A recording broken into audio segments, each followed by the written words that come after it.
मैं उत्तर प्रदेश के किसानों से कहना चाहता हूं कि आप जानते हैं कि आज गन्ने का भुगतान नहीं हो रहा है, जिसकी वजह से किसान बहुत परेशान है। लेकिन बीजेपी सरकार जो कि केंद्र में भी है, प्रदेश में भी है, किसानों की समस्या को नहीं देखना चाहती है। आज कई दिनों से लोग किसान भाई धरने पर बैठे हुए हैं, लेकिन अभी तक किसी ने सूद नहीं ली। गन्ने का भुगतान अभी तक नहीं मिला और इससे पहले जो धान की फसल थी वो किसानों की कौड़ियों के भाव में बिकी है, किसानों की लागत तक नहीं निकली। 1,000 रुपये कुंटल किसानों का धान बिका है। प्रदेश सरकार ने खाली ये जो खरीद के ये कांटे खोले थे, ये तमाशा बन के रह गए। लोगों की 2.5-3 महीने ट्राली लगी रह गई, लेकिन लोगों के धान नहीं तुल पाए। उनका जो है मजबूर होकर के धान कौड़ियों के भाव बेचने पड़े, 1,000 रुपये, 900 रुपये, इस तरह से।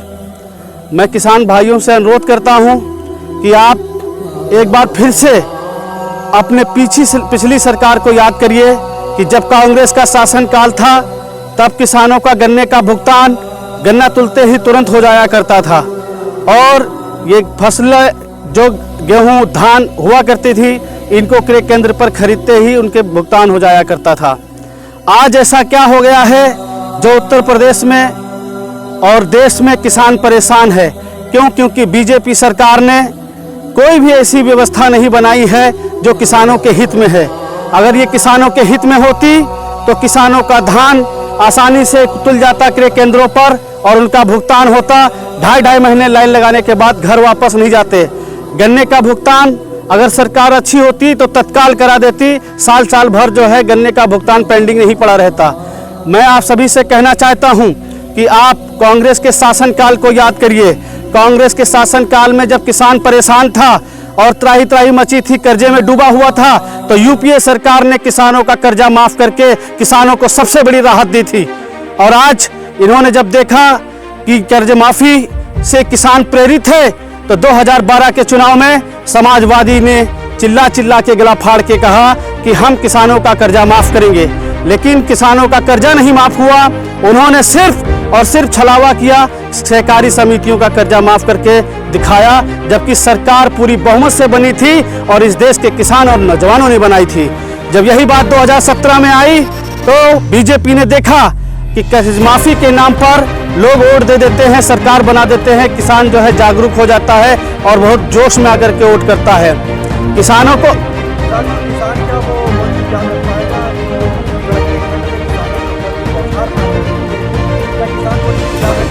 नहीं, बिल्कुल किसान उस चीज को नहीं भूलेगा।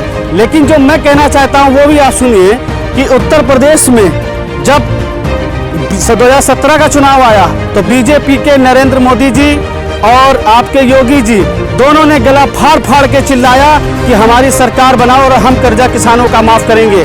लेकिन प्रदेश की जनता ने सोचा कि सेंटर में, केंद्र में इनकी सरकार है, अगर प्रदेश में भी इनकी सरकार होगी तो ये किसानों का कर्जा माफ करेंगे। और किसानों ने इनकी सरकार पूर्ण बहुमत से बनवाई, 325 सीटें इनको मिली और सरकार बनी।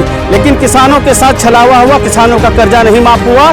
नाम मात्र में किसी का 1000, 10,000 ऐसे कर्जा माफ हुआ, लेकिन सभी किसानों का नहीं। तो मेरा आपसे अनुरोध है कि 2022 में कांग्रेस की पुनः सरकार बनाइए, किसानों का कर्जा भी माफ होगा और फसलों का उचित दाम भी मिलेगा, तुरंत गन्ना तुलते भुगतान होगा और फसल आपकी जो है क्रय केंद्रों पर तुलते ही भुगतान होगा।